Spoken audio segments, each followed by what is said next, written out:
አዎ ምናልባት ዛሬ በትምህርት በስብከት ብዙዎች ወንጌልን ሊሰሙ ሊድኑ ይችላሉ። እስቲ ጌታን የምትቀበሉ ውጡ ሲባል በጣም እልፍ ሰዎች ሊወጡ ዛሬ በዚህ አገልግሎት ጌታን አገኘው ሊሉ ይችላሉ። ያ ማለት እግዚአብሔር በእኛ ተጠቅሟል ማለት ነው።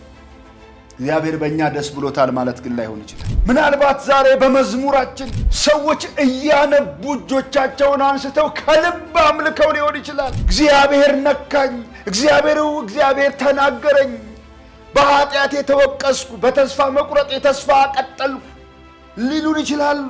ያ ማለት እግዚአብሔር በዛ ሁኔታ በእኛ ተጠቅሟል። ይህንን የሚያህል ብርቱ በእምነት በትህትና የጀመረ በእግዚአብሔር ችሎታ ታምኖ በጸጋው ኃይል ተደግፎ ብዙ ያደረገ በእጁ ድንቅ የተከናወነለት ይሄ ብርቱ የእግዚአብሔር አገልጋይ በገዛ ምኞቱ፣ በገዛ ሐሳቡ፣ በገዛ ፈቃዱ ተጠልፎ ወደቀ። ከእሱ ውጪ ሌሎች ብዙ አማልክትን እያመለኩ የእግዚአብሔር ክንድ ወዴት አለ ማለት አይቻልም። ዛሬም ቢሆን እንደዛ ነው። እግዚአብሔር በሱ እንድንተማመንና በእርሱ እንድንደገፍ ይፈልጋል። በመንፈስ ጀምረን በስጋ እንዳንጨርስ እንደ ጅማሬያችን ሁሉ ፍጻሜያችንም እንዲያምር መጨረሻችን እንደ መጀመሪያው ውብ እንዲሆን ኢየሱስን እንመልከተው። እርሱ ነውርን ንቆ በፊቱ ስላለው ደስታ ያንን የመስቀል ጣር ዋጥ አድርጎ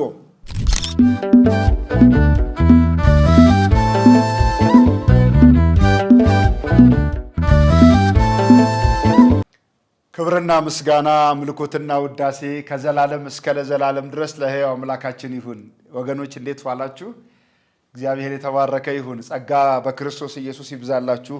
እንደገና በምህረቱ ስለደገፈን መንገዳችንን ስላቀና እንደገና ደግሞ በፊቱ የቃሉን ገበታ እንድንቆርስ ደግሞ ከእግሮቹ በታች ስለሰበሰበን ማንም የማይቀማንን በጎ ዕድል ስለመረጠልን ክብር ለእግዚአብሔር ይሁን።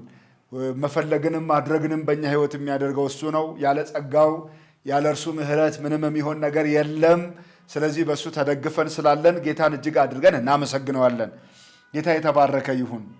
ዛሬ እንድንካፈል በልቤ ውስጥ ያለው መጨረሻው ያላማረ አገልጋይ በሚል ርዕስ ይሆናል። እንደምታውቁት መጽሐፍ ቅዱሳችን ታማኝ መስታወት ነው። በመጽሐፍ ቅዱሳችን ውስጥ የምናገኛቸው የእግዚአብሔር ታማኝ ሰዎች ወይም ታማኝ አገልጋዮቹ ሁላቸውም ማለት በሚቻል ሁኔታም ብቃታቸው፣ ጀግንነታቸው፣ ስኬታቸው በእግዚአብሔር ፊት ያላቸው ቅን መንገድ ብቻም ሳይሆን ውድቀታቸውም ጭምር ተጽፏል በእግዚአብሔር ቃል ውስጥ። የእግዚአብሔር ቃል የማንንም ገበና የማይደብቅ ታማኝ መጽሐፍ ነው። ምክንያቱም የተጻፈው ለትምህርታችን ነው፣ ለተግሳጽ ነው፣ ልብን ለማቅናት ነው፣ በጽድቅ ላለው ምክር እንዲጠቅም ነው የተጻፈው። ስለዚህ እኚህን ታሪኮችና እንዲህ ያሉ ትምህርቶችን በምንማርበት ጊዜ ያለንበትን ሁኔታ በመቃኘት እንደ መስታወት ራሳችንን እናያለን። መስታወት ፊት ቆመን መስታወት በምናይበት ጊዜ መስታወቱ መልሶ የራሳችንን ፊት እንደሚያሳየው በምናጠናቸው ክፍሎች ውስጥም ራሳችንን ነው የምናየው እንጂ በማንም ላይ ጣት ቀስረን ለመጠቋቆምና በቀደሙት የእግዚአብሔር ሰዎች ላይ ለመጠቋቆም ወይም እኛ የተሻለነን ብለን እንድንናገር አይደለም። ራሳችንን እንድናይና ፈጥነን ከወደቅንበት እንድንነሳ ነው። መጽሐፍ ቅዱሳችን የእግዚአብሔርን ታማኝነት፣ የእግዚአብሔርን ትዕግስት፣ የእግዚአብሔርን ተሸካሚነት፣ ረድኤት፣ የእግዚአብሔርን ብርቱ የማዳን እጅ፣ የእግዚአብሔርን በቃ የማይጎብጥ ትከሻውን፣ በቃ የማይሰስት ስጦታውን የምናይበት አስደናቂ መጽሐፍ ነው። ክብር ለእግዚአብሔር ይሁን። እንደምታውቁት በክርስትና ሕይወት ውስጥ ትልቁ ኪሳራ መንፈሳዊ ሕይወትን አለመጀመር አይደለም፣ በእውነት አይደለም። ወይንም መንፈሳዊ ሕይወትን ጀምሮ አለመጨረስም አይደለም። ትልቁ ኪሳራ ብዬ የማምነው በመንፈስ ጀምሮ በስጋ መጨረስ ነው። ምክንያቱም አንድ ጊዜ ያልጀመረን ሰው ማስጀመር ይቻላል፣ ወይም መንፈሳዊ ሕይወትን እንዲጀምር መስበክ ይቻላል። ያልጀመረ ሰው አልጀመረም። ይሁን እንጂ ግን መንፈሳዊ ሕይወትን በእግዚአብሔር በመታመን የጀመረ ሰው፣ አገልግሎትን ክብሩን በመፈለግ የጀመረ ሰው፣ የጸጋውን ኃይል በመተማመን የጀመረ ሰው መጨረሻው ግን በገዛ ክብሩ በገዛ ምኞቱ ወጥመድ የወደቀ ሰው ግን እጅግ ትልቁን ኪሳራ ከስሯል። በመንፈስ ጀምሮ በስጋ መጨረስ በተለየኛ ዘመን የክርስትናው ትልቁ ኪሳራ እሱ ነው። በጣም በርካታ ሰዎች በጣም በርካታ አገልጋዮች እኔ እንዲህ ነበርኩ ብለው ሲናገሩ ሰምተን እንደሆነ እኔ እንዲህ እንዳልመስል ዛሬ እንዲህ መሆኔን እንዳታይ የሚገርም አይነት ሰባኪ ነበርኩኝ። የሚገርም አይነት ዘማሪ ነበርኩ። የኳየር ቡድን ውስጥ ነበርኩኝ። ዩኒቨርሲቲ ያለው ፌሎ ካፈል ነበረ። የፌሎ መሪ ነበርኩኝ ዩኒቨርሲቲ ያለሁኝ። ሰንበት ትምህርት ቤት ውስጥ ሳገለግል ብታይ እንዲህና እንዲህ ነበርኩ። አሁን ግን በቃ አገልግሎት ወይም መንፈሳዊ ነገር ነበር ሆኖ ትዝታ የሆነባቸውን በርካታ ሰዎች እናውቃለን። ወይም እዚህ መካከል ካለን ወይንም ደግሞ ተቀርጾ በሚተላለፍበት ጊዜ በየሶሻል ሚዲያው የሚያዳምጡ ወገኖች እንዲህ ነኝ ብለው ሊናገሩ ይችላሉ። የዛሬን አያድርገውና እኔ እኮ ከማግባቴ በፊት እኔ እኮ ከመውለዴ በፊት እኔ እኮ ስራ ከመያዜ በፊት እኔ እኮ ወደ ባህር ማዶ ለስራ ከመሄዴ ለትምህርት ከመሄዴ በፊት እንዲና እንደዚያ እኔ ነበርኩ ብለው የሚያወሩ በጣም በርካታ ሰዎችን እናገኛለን። በመንፈስ ጀምረው በስጋ የደመደሙ እንዲህ ያሉ ሰዎች ናቸው። ዛሬ እግዚአብሔር ለእንዲህ አይነት ሰዎች ምክር አለው። ዛሬም መንፈሳዊ ነን ለምንል እንደ ቆምን ለምንታመንም ሰዎች የእግዚአብሔር ቃል ምን ይላል? ማንም የቆመ ቢመስለው እንዳይወድቅ ምን ይበል? ይጠንቀቅ። ስለዚህ ዛሬም እያገለገልኩ ነው ለምለው ለኔም እየዘመርኩ ነው ብላችሁ ለምታምኑት ለናንተም እየሰበኩ ነው ብላችሁ ለምታምኑት ለናንተም ዛሬ የእግዚአብሔር ቃል መልእክት አለው። ታማኝ መስታወት ነውና ራሳችንን እንድናይ ይሄንን በፊታችን ዛሬ ያቀርባል። የነ ጴጥሮስን ክህደት ስናስብ ራሳችንን ነው የምናየው። ምናልባት የጭንቅ ቀን በመጣ ጊዜ እንደ ጴጥሮስ ኢየሱስን ክደው ይሆን ብለን እንድናይ እንጂ ጴጥሮስ ላይ እንድንፈርድ አይደለም። የነ ሶሎሞንን ህይወት ስናይ ሶሎሞን በአስደናቂ ሁኔታ ህይወትን የጀመረ ሰው ነበረ በእግዚአብሔር ቃል ውስጥ አይደለም? አዎ እንዴ ገና ከማለዳው የእስራኤል ንጉሥ ሲሆን እግዚአብሔርን የለመነው ልመና እንዴ በጣም እኮ ታስታውሱ የለም እንዴ? ካንተ በፊት ያሉ ሰዎች እንዲህ ያለ ልመና አልለመኑም እስኪባል ድረስ እባክህ ህዝብህን የምመራበት ጥበብ ስጠኝ ብሎ የለመነ ሰው፣ ለእግዚአብሔር ቤተ መቅደስ የሰራ ሰው፣ በመጨረሻም የጣዖት ቤተ መቅደስ ሰርቶ የደመደመ ሰው ነው ህይወቱ። እንዲህ አይነት ሰዎችን እናገኛለን። ስለዚህ በመጨረሻቸው ካላማራ አገልጋዮች ህይወት እኛ ምን እንማር ነው? ምን እንማር? እሱን ነው ዛሬ የምናየው። ስለዚህ ቃሉን ስንሰማ ስናነብ በቀጥታ ከራሳችን ህይወት ጋር እያነጻጸርን እንድናየው እለምናችኋለሁ ተወዳጆች።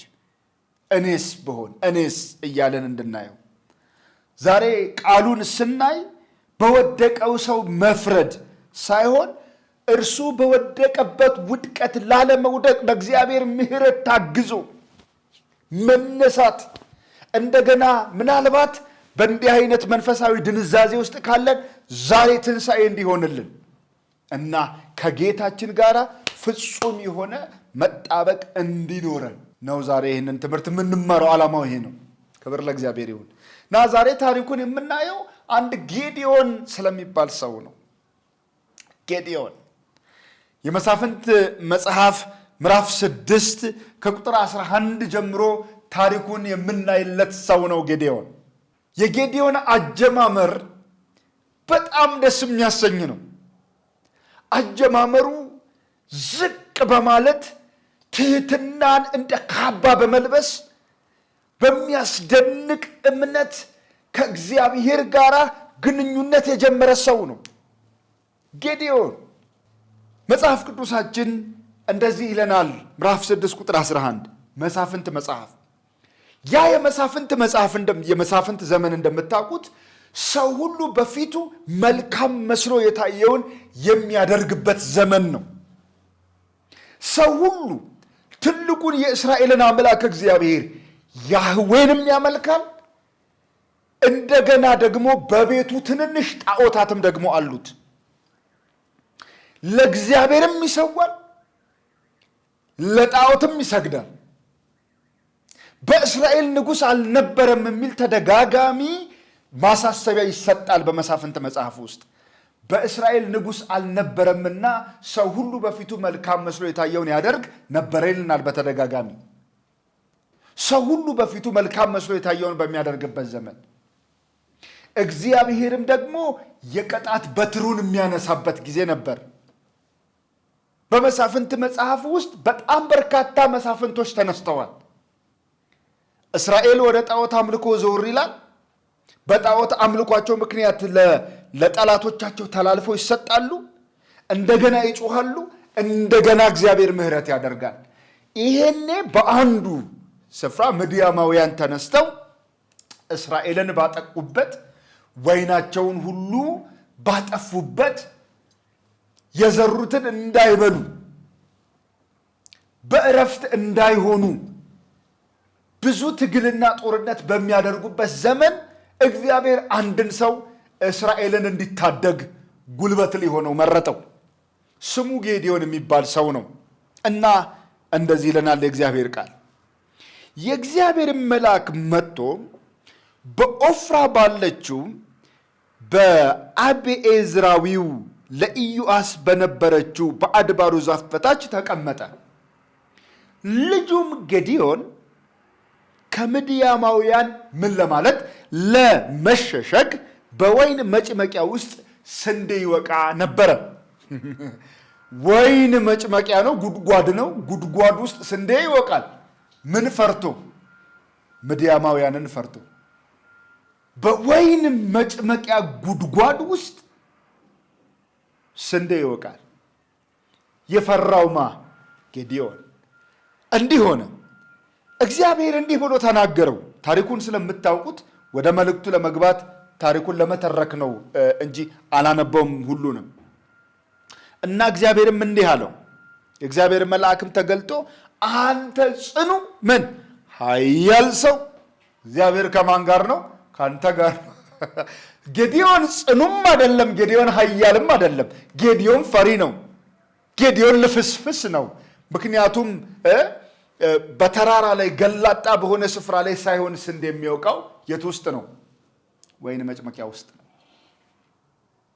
ወይን መጭመቂያ ውስጥ ስንዴ እየወቃ የተገኘን ሰው እግዚአብሔር ግን ጽኑ ኃያል ሰው ብሎ ያበረታዋል።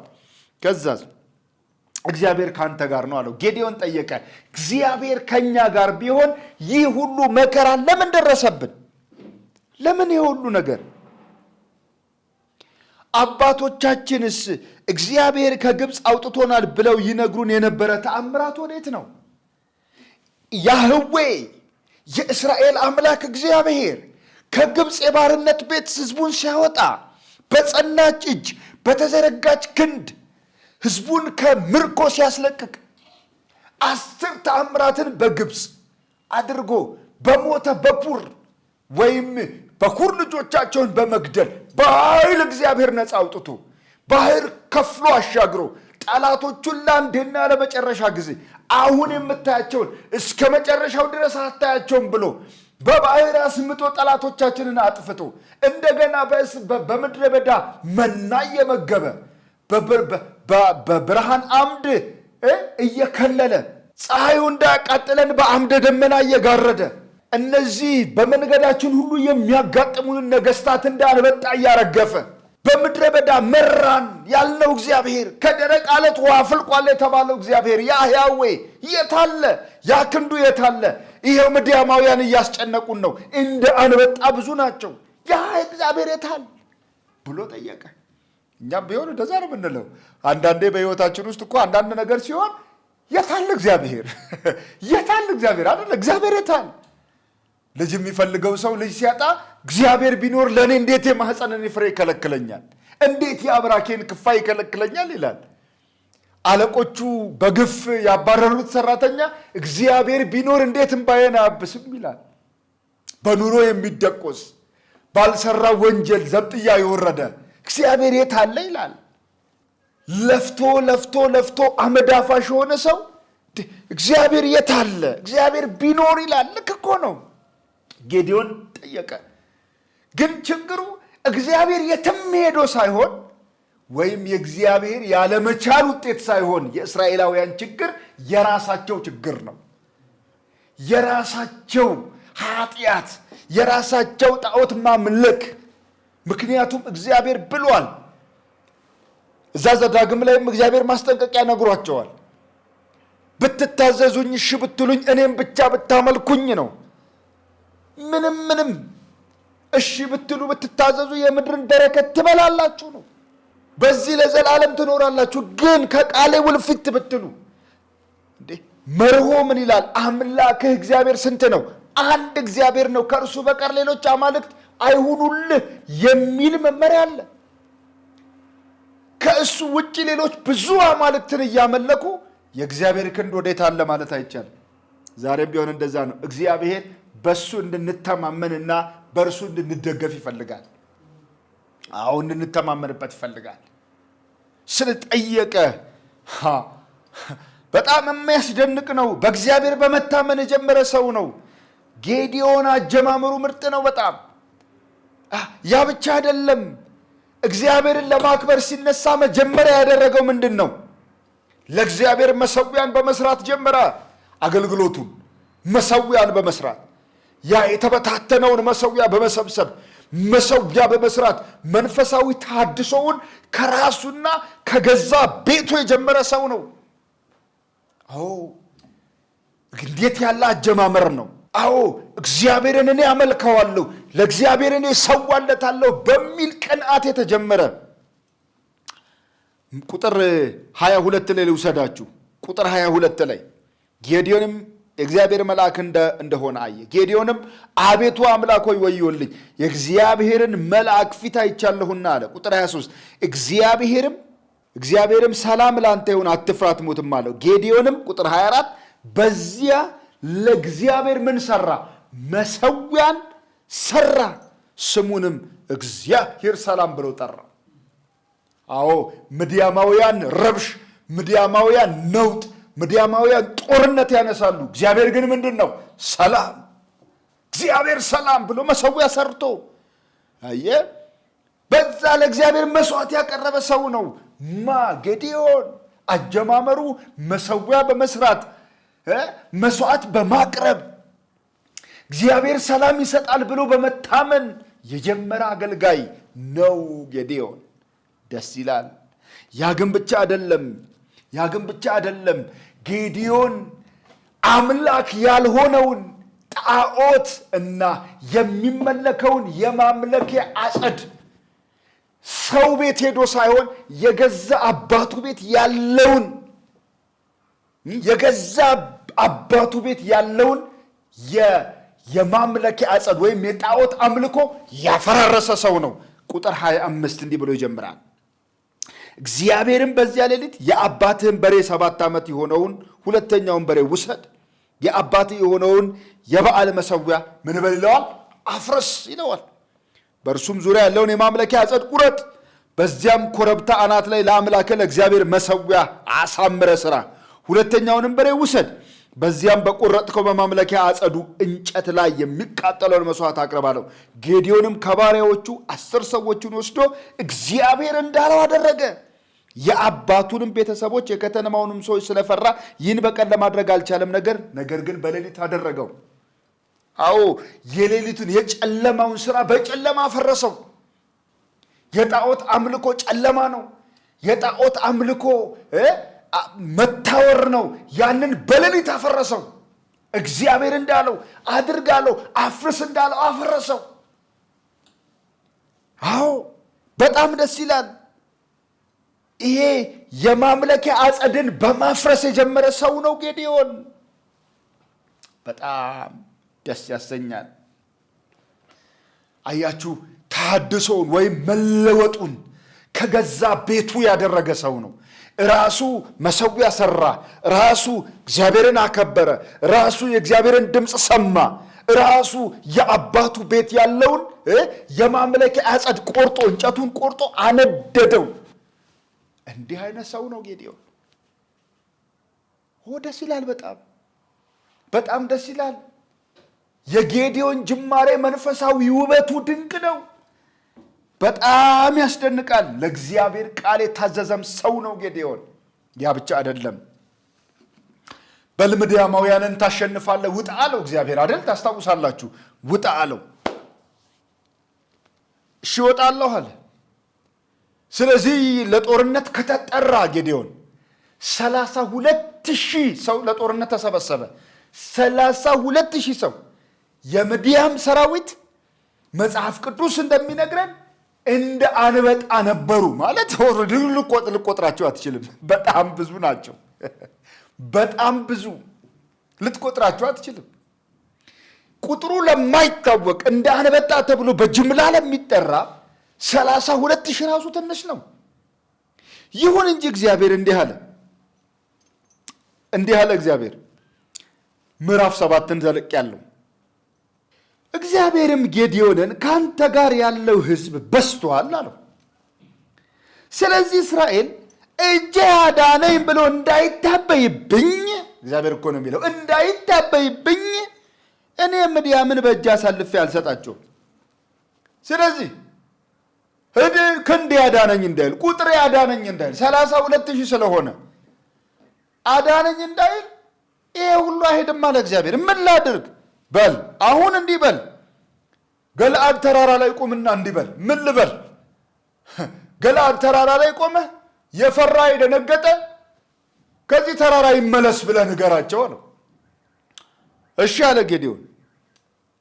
የፈራ የደነገጠ ከገለዓድ ተራራ ተነስቶ ይመለስ ብለህ በሕዝቡ ጆሮ አውጅ አለው። አወጀ። ከሕዝቡም ስንት ቀረ? 22,000 ተመለሱ። 22,000 ሲመለስ ስንት እጁ ላይ ቀረ? 10,000 ብቻ ቀረ። ለካ የተከተለው ናኒድ ተባብሎ ነው።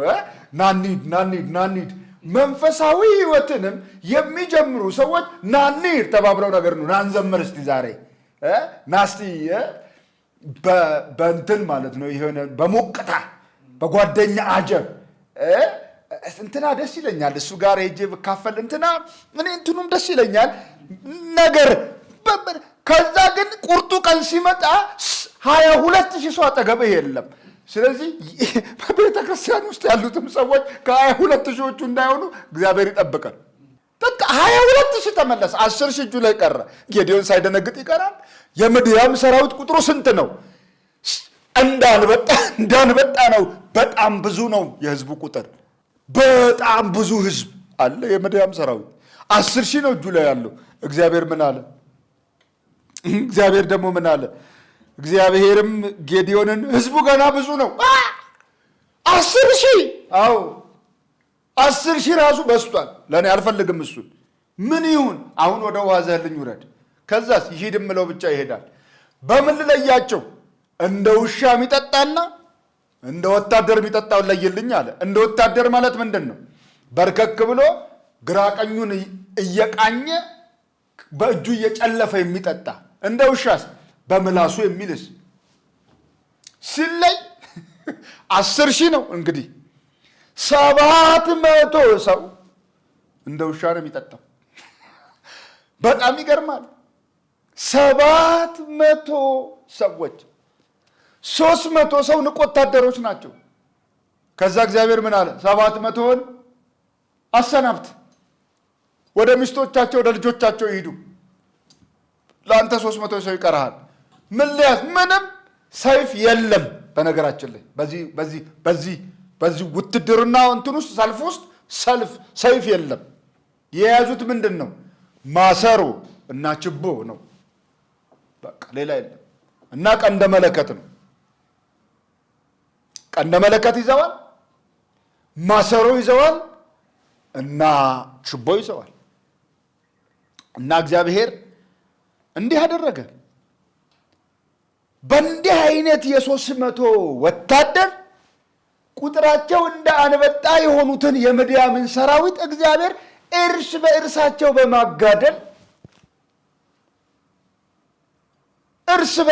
በማጋደል እግዚአብሔር ተዋግቶ ድሉን ለማን ነው የቆጠረው? ለጌዴዎን ቆጠረለት። በእንዲህ አይነት ሁኔታ የጀመረ ሰው ነው። ይሄ ብቻ አይደለም፣ የእግዚአብሔርን ድምፅ መስማቱ ሁሌም ይገርመኛል። በ300 ሰው ውትድርና ግጠም ጦርነት ውጣ ማለት እኮ በጣም እንዴ በስጋ አይነ ስታየው ማይሆን ነው። ግን እግዚአብሔርን የሚያምን ሰው ነው ማለት ነው ጌዲዮን። አጀማመሩ እንዴት ውብ ነው! እንዴት ድንቅ ነው! እንዴት ግሩም ነው! ያ ብቻ አይደለም። ድል አድርጎ ከተመለሰ በኋላ መሳፍንት መጽሐፍ ምዕራፍ 8 ቁጥር 22 ላይ ብትሄዱ የእስራኤልም ሰዎች ጌዲዮንን ከምድያም እጅ አድነህናል እና አንተ ልጅህም የልጅ ልጅህም ግዙን አሉት ይላል። እርሱ ግን ምን አለ? ጌዲዮን እኔ አልገዛችሁም፣ ልጄም አይገዛችሁም፣ እግዚአብሔር ይግዛችሁ ያለ ሰው።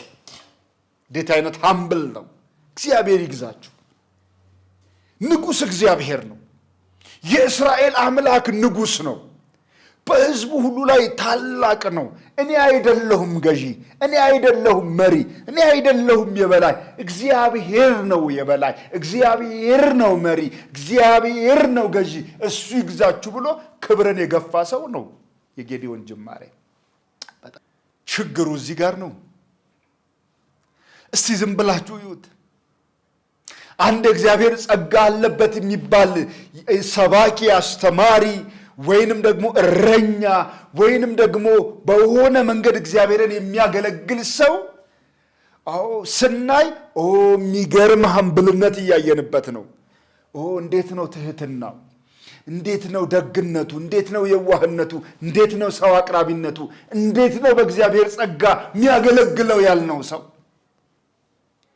ክብርን የሚገፋ ክብርን ለጌታ የሚሰጥ ስናይ በጣም ደስ ይላል።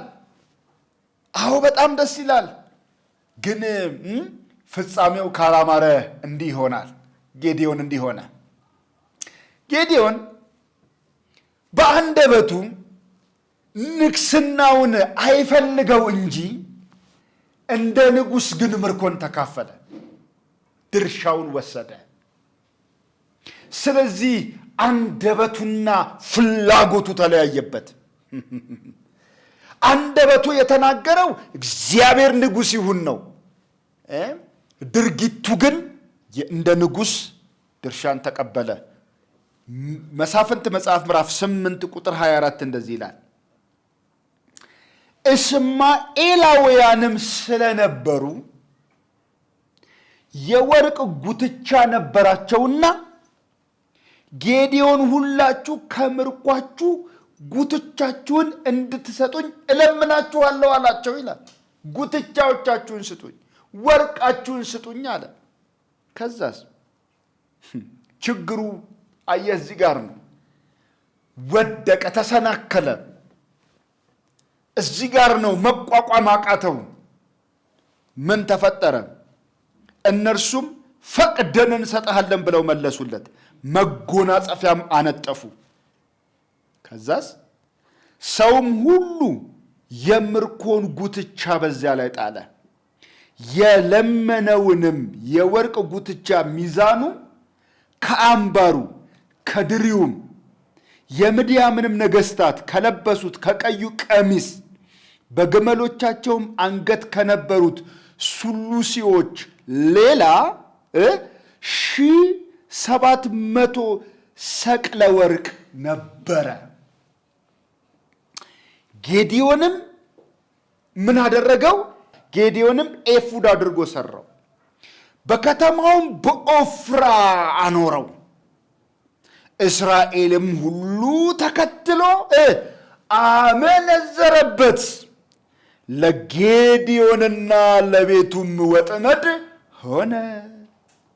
ይህንን የሚያህል ብርቱ በእምነት በትህትና የጀመረ በእግዚአብሔር ችሎታ ታምኖ በጸጋው ኃይል ተደግፎ ብዙ ያደረገ በእጁ ድንቅ የተከናወነለት ይሄ ብርቱ የእግዚአብሔር አገልጋይ በገዛ ምኞቱ፣ በገዛ ሐሳቡ፣ በገዛ ፈቃዱ ተጠልፎ ወደቀ። በአፉ እግዚአብሔር ንጉሥ ነው ብሎ በድርጊቱ ግን እንደ ንጉሥ ምርኮ ተካፈለ። ወርቁን፣ ጉትቻውን፣ አምባሩን ወሰደ። ያንን የወሰደውን አቅልጦ ካባ አድርጎ ሰራው፣ የወርቅ ካባ። ያንን በኦፍራ አቆመው። ያ በኦፍራ የቆመው ያ ካባ አያችሁ የጣዖት አምልኮ ምልክት ሆነ። ለራሱ ብቻ ሳይሆን ለቤተሰቡ ለመላው እስራኤል ምን ሆነ? መውደቂያ ወጥመድ ሆነ። እንዲህ ያለ ሰው እንዲህ ያለ ኪሳራ ከሰረ። ዛሬም እንዲሁ ነው። በእጆቻቸው ላይ ተአምራት የተሰሩላቸው የእግዚአብሔር አገልጋዮች፣ ከአፋቸው ምክር የተሰማ የእግዚአብሔር አገልጋዮች ምናልባት ሙት ያስነሱ ወይንም የደረቀን ማህፀን በእግዚአብሔር ጸጋ ያለመለሙ ወይም አጋንንት የፈወሱ ዛሬ ላይ በእግዚአብሔር ጸጋ በእነሱ አቅም አይደለም ይሰራ ባለው በስሙ ኃይል የሰሩ እነሱ በኋላ በሕዝብ ልብ አንቱታን ሲያገኙ ሳያስቡት ጉትቻውን ተቀበሉት። እርሶ አባ እንደ እርሶ ያለ የሚለውን ስም ወሰዱት ማለት ነው። እኔ እኮ አንተ ስታገለግል ነው ደስ የሚለኝ። እኔ እኮ አንተ ስትኖር ነው። እነሱም ምን ማለት ጀምራሉ? እኔ ስኖር ነው ጉባኤው የሚኖረው፣ እኔ ስኖር ነው መዝሙሩ የሚደምቀው፣ እኔ ስኖር ነው የሚል ካባ ያስቀምጣሉ ለራሳቸው ለራሳችን። እግዚአብሔር ከዚህ ጠብቀን። በጣም የሰራው ስራ ለሕዝቡ ወጥመድ እስኪሆን ድረስ ወደ ጣዖት አምልኮ ሕዝቡን መራ። ይሄ ብቻ አይደለም የጌዲዮን ችግር። ቁጥር 29 ላይ እዩት። ያልተቀደሰ የትዳር ህይወቱ በቃ አንቱታ ሲመጣ፣ ክብር ሲመጣ የእግዚአብሔርን ሐሳብ ወደ ጎን እየገፋ መጣ። ከሰዎች በሰዎች ልብ ተቀባይነት ሲያገኝ፣ በሰዎች ልብ የከበሬታ ስፍራ ሲያገኝ ለእግዚአብሔር ሐሳብ መገዛቱን ቸላለው። ሁሌም እንደዚህ ነው ወገኖቼ ሆይ። ትዕቢት ውድቀትን ይቀድማል። መታበይ ስንጀምር ከእግዚአብሔር ሐሳብ በተቃራኒ መቆም እንጀምራለን። እግዚአብሔር በሰው ጆሮ ውስጥ መሰማትን ሲያበዛልን፣ እግዚአብሔር በሰው ልብ ውስጥ ክብርን ሲሰጠን፣ እግዚአብሔር ጸጋውን ሲያበዛ መልሰን ደግሞ የእግዚአብሔርን ሐሳብ ወደ ጎን እንዳንተው ያስፈልጋል። በጣም ይሄንን መልእክት ሳጠና በእውነት እኔ ራሴ እንደማርበት አድርጌ ነው እግዚአብሔር ያስተማረኝ። የዛሬን ሳይሆን የነገን ህይወት ነገ ላይ እንዴት እንሆን ይሆን? ሺህ ጊዜ ብናገለግል እንደ እግዚአብሔር አንሆንም። እግዚአብሔር ሁሌም ለዘላለም አምላክ ነው። መቼም ቢሆን እኛ የጸጋ ተቀባዮች የስጦታ ተቀባዮች እንጂ አንድም ቀን ከዛ ያለፈ ምንም ነገር ሊኖረን አይችልም። በእግዚአብሔር ላይ ከማደግ እግዚአብሔር ይጠብቀን። በእግዚአብሔር ላይ ከመጎርመስ እግዚአብሔር ይታደገን። ወገኖች ጌዲዮን ባልተቀደሰ ህይወቱ ልጆች ወለደ። 70 ልጅ አለው ጌዲዮን። 70 ልጅ። እንደውም በጣም ታሪኩን ይዞለት የሚሄደው አንድ ከዕቁባቱ የወለደው ከሚስቶቹ ውጭ ማዕት ዕቁባት አሉት። ከዕቁባቱ የወለደው አንድ አቤሜሌክ የሚባለው ልጁ ወንድሞቹን በድንጋይ ላይ ያረደ ጨካኝ ሰው ነው። ወንድሞቹን በድንጋይ ላይ አርዷል። መጨረሻውም አንዲት ሴት እሱን በድንጋይ በመጅ መታገለዋለች። የጌዲዮን ህይወት ለገዛ ልጆቹ የሞት ወጥመድ፣ ለገዛ ቤተሰቡ መበታተን፣ ወንድሙ ላይ እንዲጨክን ያደረገ መጨረሻ ሆነ። ተወዳጆች ሆይ ወገኖቼ የጌዲዮን ውድቀት ወይም ሽንፈት ጦር ሜዳ አይደለም። ጌዲዮን በጦርነት ቦታ የተሸነፈ ሰው አይደለም። በሰላሙ ጊዜ ያውም ቤቱ ተሸነፈ። አዎ ዛሬም እንደሱ ነው። በእግዚአብሔር ጸጋ ታምነን የጀመርነው መንፈሳዊ ሕይወት በራሳችን ታምነን እንዳይደመደም መጠንቀቅ አለብን። ወገኖች አንድ ነገር ላሳስባችሁ። እግዚአብሔር ባንተ ተጠቀመ ማለት ባንተ ደስ ብሎታል ማለት ላይሆን ይችላል። እግዚአብሔር በእኛ ተጠቀመ ማለት እግዚአብሔር በእኛ ደስተኛ ነው ማለት ላይሆን ይችላል። እግዚአብሔር እኮ በአሕዛብ ንጉሥ በቂሮስ ተጠቅሟል። ግን በቂሮስ እግዚአብሔር ደስተኛ ነው ማለት አይደለም። ዛሬ እግዚአብሔር ስለሚሰራብን እግዚአብሔር በእኛ ደስ ይለዋል ማለት ላይሆን ይችላል። በጌዲዮን በ300 ሰራዊት ምድያምን ያውም እንደ አንበጣ ቁጥሩ የበዛውን ሕዝብ እግዚአብሔር ሲጥል እግዚአብሔር በጌዲዮን ደስ ብሎት ላይሆን ይችላል። ጌዲዮን በገዛ ቤቱ ያንን የተሰበሰበን ወርቅ አቅልጦ ካባ አድርጎ ሲሰራው ግን እግዚአብሔር በጌዲዮን አዝኗል። ምንም ጥያቄ የለውም። ጣዖት ሲሰራ አዝኖበታል። አዎ ምናልባት በኢየሱስ ስም አጋንንት ሊወጣ ይችላል። በኢየሱስ ስም አገልግሎት ሊቀና ይችላል። አዎ ጉባኤ ሊሰበሰብ ይችላል። አዎ በእግዚአብሔር ጸጋ ትንቢት ልንናገር እንችላለን። በእግዚአብሔር ጸጋ አዎ ትልልቅ የጀማ አገልግሎቶችን ትልልቅ ስፍራዎችን ልናገለግል እንችላለን። አዎ ምናልባት ዛሬ በትምህርት በስብከት ብዙዎች ወንጌልን ሊሰሙ ሊድኑ ይችላሉ።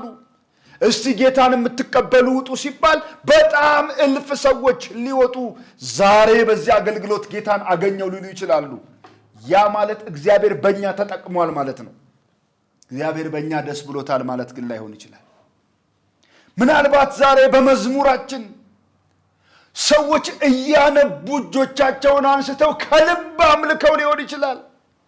ከልብ በምንዘምራቸው መዝሙሮች እግዚአብሔር ነካኝ፣ እግዚአብሔር ተናገረኝ፣ በኃጢአት የተወቀስኩ፣ በተስፋ መቁረጥ የተስፋ ቀጠልኩ ሊሉን ይችላሉ። ያ ማለት እግዚአብሔር በዛ ሁኔታ በእኛ ተጠቅሟል። ይሁን እንጂ ግን ከመድረክ ውጭ ያለን ህይወት ምን ይመስላል? ከጦርነት ውጭ ጌዲዮን ተሸንፏል። ጦር ሜዳ ሳይሆን ቤቱ፣ ጦርነት ውስጥ ሳይሆን ሰላም በሆነው ሁኔታ ተሸንፏል። እንደ ጌዲዮን እንዳይሆን ከመድረክ ባሻገር ያለን ህይወት ምን ይመስላል? አዎ ጌዲዮን ጦርነቱ ሲያበቃ መንፈሳዊ ጥጥቁን ጭምር ፈቷል። ለእግዚአብሔር መታዘዙን በእግዚአብሔር መደገፉን ያንን ሀምብልነቱን ትቶታል። ዝናሩን ፈቶ ተቀምጧል። ልክ እንደዛ አገልግሎት መድረክ ላይ እንዳይሆንብን። ከመድረክ ላይ በቃ በጌታ ፍቅር ተንሰቅስቀን እንዳላለቀስን የመስቀሉን እውነት ስንናገር አዎ በቃ ፈንቅሎን ያ ፍቅሩ አልቅሰን ውስጥ ግን ሰው የምናስለቅስ እንዳንሆን።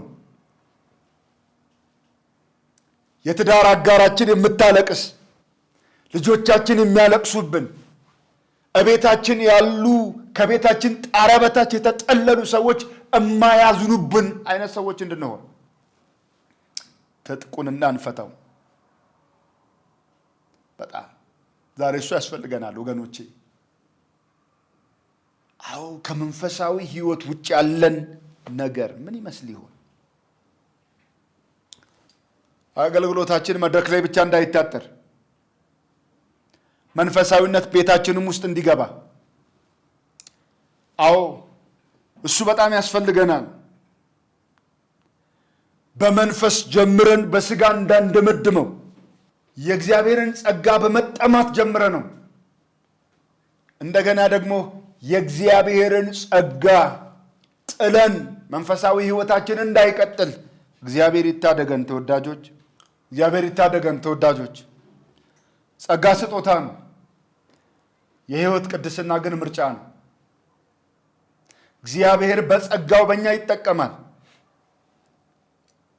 እግዚአብሔር በሰው ብቻ ሳይሆን በእንስሳም ጭምር ተጠቅሞ እኮ የነብዩን እብድነት ገጥቷል ተብሎ ተጽፏል። እግዚአብሔር በአሕዛብ እየተጠቀመ እስራኤልን ገርፏል።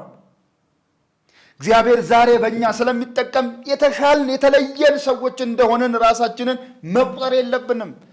እስከ ሕይወት ፍጻሜ ድረስ ዳዊት በገዛ ዘመኑ የእግዚአብሔርን ሐሳብ ካገለገለ በኋላ አንቀላፋ ተብሎ እንደተጻፈ እስከ ሕቅታ ድረስ በእሱ ጸጋ እየተደገፍን በእሱ ጸጋ እንድንጨርስ በእውነት በጉልበት በመንበርከክ ለእግዚአብሔር ልመናን ያቀረብንበትን ዘመን በሰዎች ሙገሳ በሰዎች ክብር እንዳንጥለው መራራ ስር እንዳይበቅልብን እግዚአብሔር ይታደገን። ተወዳጆች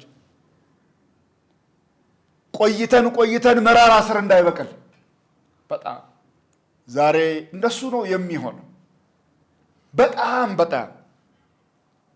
የዘመርለት የሰበክንለት ጌታ ዛሬም ጌታ ነው። አሜን። አዎ በዘመናት ሁሉ መካከል የማይለዋወጥ የክብር አምላክ ነው። አሜን። እሱን ብቻ አዎ እንዴት እንጨርስ? ዕብራውያን ምዕራፍ 12 እሱን በጣም ላስታውሳችሁ ፈልጋለሁ። እኔም ላስታውሰው ሁልጊዜ እንደዚህ ይላል፣ እነዚህን የሚያህሉ ምስክሮች እንደ ደመና በዙሪያችን ካሉልን እኛ ደግሞ ሸክምን ሁሉ ቶሎም የሚከበንን ኃጢአት አስወግደን የእምነታችንን ራስና ፈጻሚውን ኢየሱስን ተመልክተን በፊታችን ያለውን ሩጫ በትዕግስት እንሩጥ። እርሱ ነውርን ንቆ በፊቱ ስላለው ደስታ በመስቀል ብሎ ታግሶ በእግዚአብሔር ዙፋን ቀኝ ተቀምጧል። ስለዚህ ሩጫችንን በመንፈስ ጀምረን በስጋ እንዳንጨርስ እንደ ጅማሬያችን ሁሉ ፍጻሜያችንም እንዲያምር መጨረሻችን እንደ መጀመሪያው ውብ እንዲሆን ኢየሱስን እንመልከተው። እርሱ ነውርን ንቆ በፊቱ ስላለው ደስታ ያንን የመስቀል ጣር ዋጥ አድርጎ ያንን የክብር ስፍራ እንደተቀዳጀ እና በእግዚአብሔር ቀኝ እንደተቀመጠ እኛም እንዲሁ እንመልከተው። እሱ ሰዎችን ሳይሆን እሱን እንመልከተው። ኤክስፒሪየንስ የምናደርገው የሆነ ጊዜ በቃ ታዋቂ አገልጋይ ከሆኑ በኋላ ታዋቂ ዘማሪ ታዋቂ ምናምን ከሆኑ በኋላ የቀየሩትን ማርሽ የቀየሩትን ፍሬቻ ሳያበሩ የታጠፉትን ሳይሆን ኢየሱስን እንድናየው በጣም እሱን እንየው፣ በሱ እንጨርስ። ወገኖች ሆይ የሰዎች ክብር ሙገሳ አቅጣጫ እንዳያስተን፣ የሰዎች አንቱታ እኔ ብቻ ነኝ ሜጀር እንዳያስብለን፣ ሰዎች ኢየሱስ ያዳናቸውን ሰዎች እኔ ነኝ ዲስኮኔክት ማድረግህ ወደሚል ትዕቢትና እብሪት ውስጥ እንዳንገባ፣ በክርስቶስ ኢየሱስ የመስቀል ሞት ያገኙትን ደህንነት እኔ ነኝ የሰጠው ደህንነት ወደሚል ትዕቢት ውስጥ እንዳንወድቅ፣